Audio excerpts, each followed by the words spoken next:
to You Multicultural and Doc Talk Manitoba project. This is your host, Jyoti Kelsey, again bringing to you another episode on COVID-19 and COVID-19 vaccine. Today we have Dr. Amilla again with us to share valuable information and definitely answer the questions that we have going on in our minds. Welcome, Doctor, to our show again. Thank you. Before we get started, I do want to let everybody know Dr. Amilla is the infectious disease specialist with WRHA and works at our 3 acute hospitals in Winnipeg and Manitoba, or Winnipeg in only? Winnipeg, yeah. Winnipeg. All right. So I don't want to diminish all that you have done in all these years. So I would like you to let our viewers know all the back end role that you play. Sure. So as you said, Jyoti, I'm one of the infectious diseases clinicians, which what that means is I'm a physician that work directly with patients who has infectious diseases, including COVID-19. So I've seen patients in hospital and as an outpatient who come with COVID-19 before the vaccine and after the vaccine rollout, of course.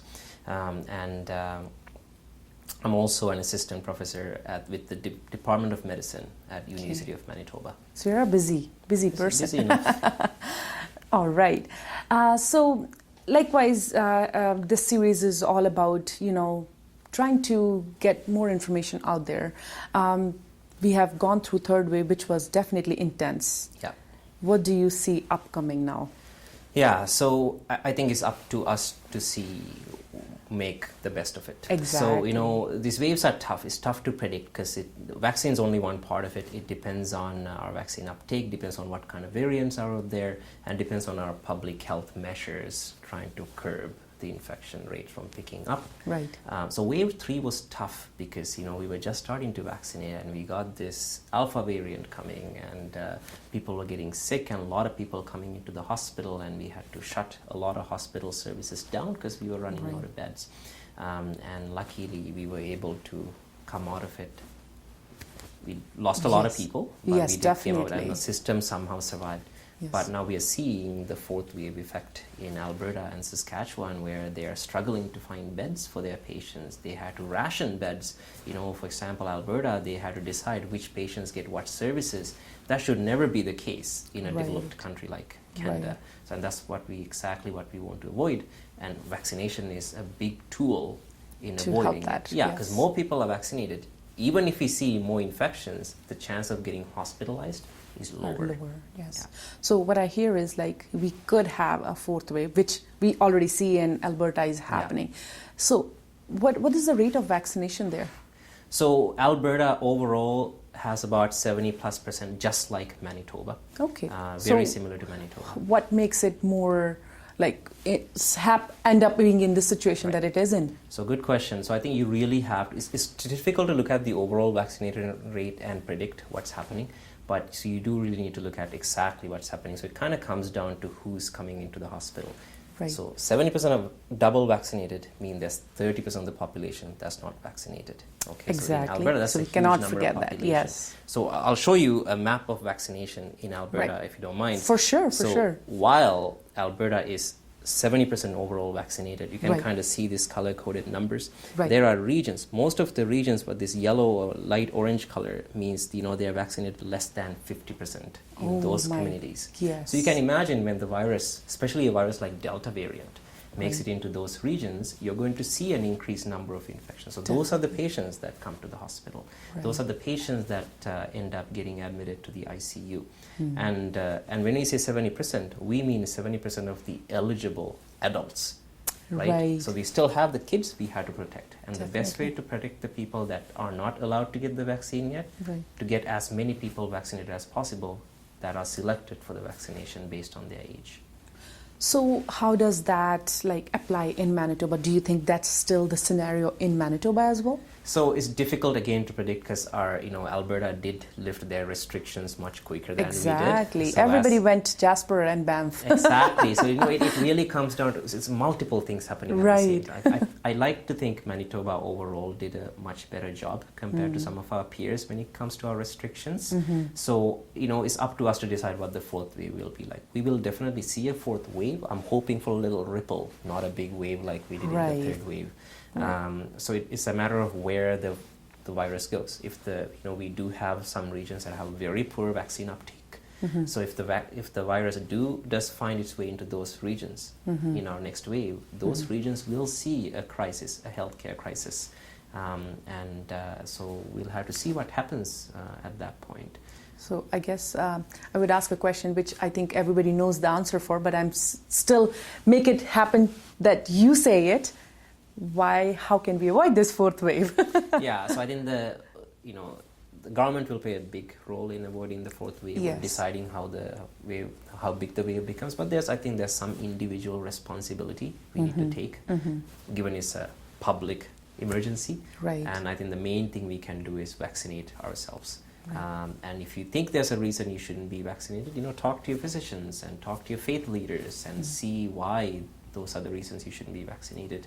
But it's very, very important to get, first of all, yourself protected. Right.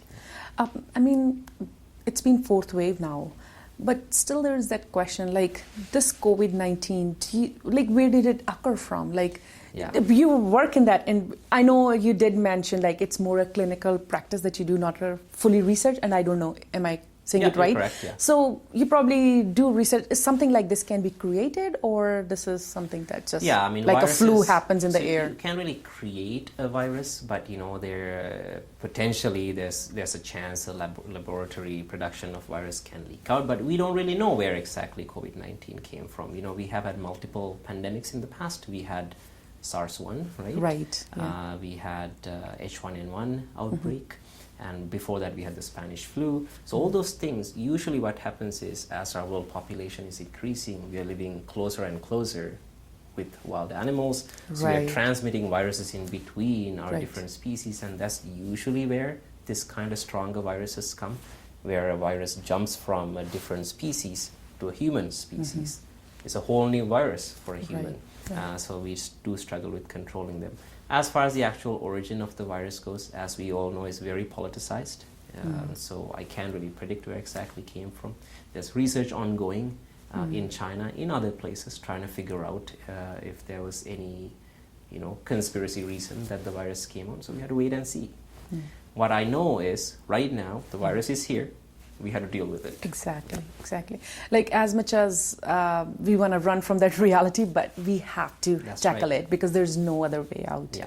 I mean, I think before we end this session, I want to ask you, what has been the hardest time that you may have or moment that you remember from this entire year that you have handled so far? So, the COVID pandemic has changed significantly, and a lot of us physicians who work closely with patients, the most difficult thing has been seeing patients who are in the hospital who are not vaccinated and who would have benefited from the vaccine.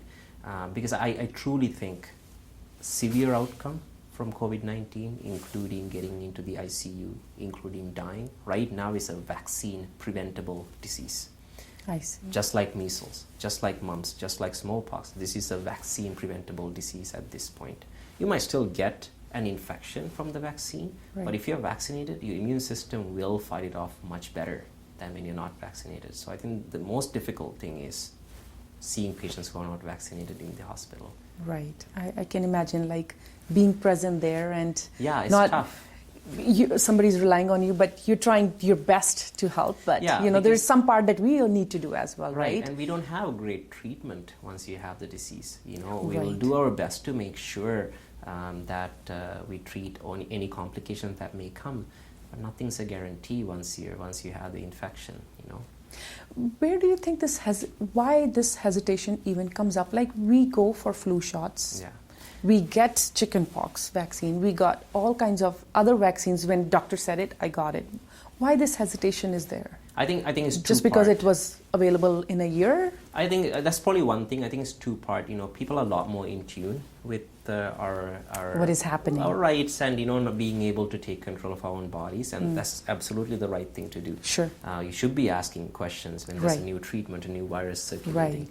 But what the problem is, people might not be getting the news from where they should be getting. They should not be getting advice where they shouldn't be getting the advice. So it's I think clinicians and Doctors Manitoba, that's what we are trying to do, trying to get people like us talking about these things, because we don't have any tie to any pharmaceutical companies. Exactly. We do this to increase that awareness. So I think the main thing is education, making sure we get the right information.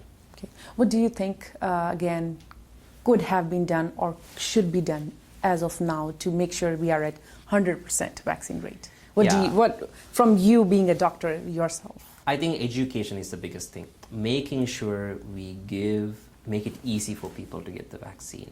It's not fair to put, for example, what's 70+% vaccine in Manitoba. We can't put that whole 30% that's not vaccinated into one pile saying these are people that don't want to get the vaccine. Yes. Most of them actually do. They're a little hesitant, but most of them aren't against vaccines. Right. We will never reach 100%. Of course, there will be few people who don't get the vaccination. But or can't get it due to whatever reason, exactly. right? Yeah. But the rest of us who are vaccinated will protect them with that herd immunity. Yes.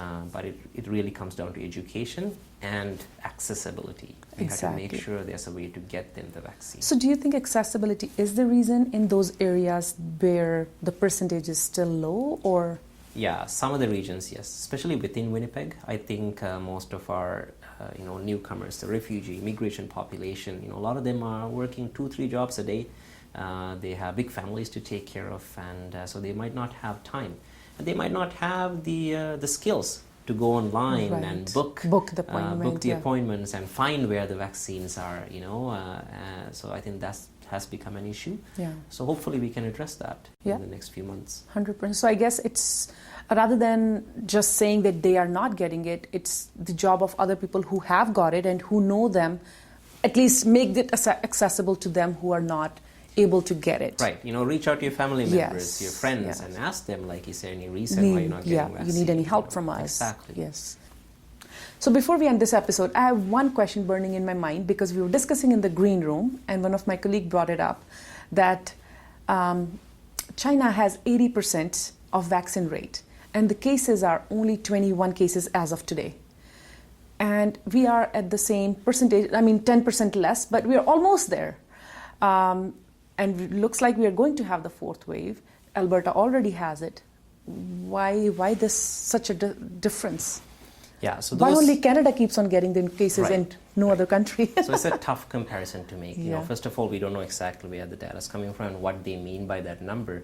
And the other thing is, we don't know if we are seeing a beginning of a wave in China. So this might be the beginning of a wave for them. And even if you look at Canada, we, as you said, we have many cases, but you break that down by province and further down by city, you can kind of see some of the places have much less number of infections. And the other thing is, what I don't know is what the public health measures are in China. Yeah. Looking at what they did last year, we know how strongly they cracked down on the COVID-19 infections. Yes. We don't. We don't go individually to houses. We don't lock people in when they have the infections. So without knowing what kind of public health measures they have, without knowing exactly what those data means, I think it's very difficult to compare two countries. And we really shouldn't either. Exactly. Because we don't know what kind of variants that's circulating there. Right. We don't know, again, as I said, what part of the wave they're in. What matters is, we watch for countries where they work, and we learn from them to see what works. Yeah. So I think we can take that as a goal, right? That, look, they're at 80%, their cases are low, that's what we want to achieve for, right? Yeah, rather than comparing, their cases are low, so we should not. Right, and one of the things we shouldn't forget is, China has a federal healthcare system. We have a very provincial healthcare system. And that's why, for example, our maritime provinces have done a great job controlling the virus. Right. Because they have advantages, of course, but there's things to learn from each other. Right, 100%. Again, it was a very good conversation that we had. I really thank you for your time. Thanks for all the listeners and viewers joining us. I really thank everybody for taking the time to get this information and clear out all the questions and confusions that somebody may have. You're welcome. Thank you for having me. I do want to take a moment to thank Manitoba government and Doctors Manitoba, who do offer special help to physicians and doctors in offering incredible service to us Manitobans. Thank you very much.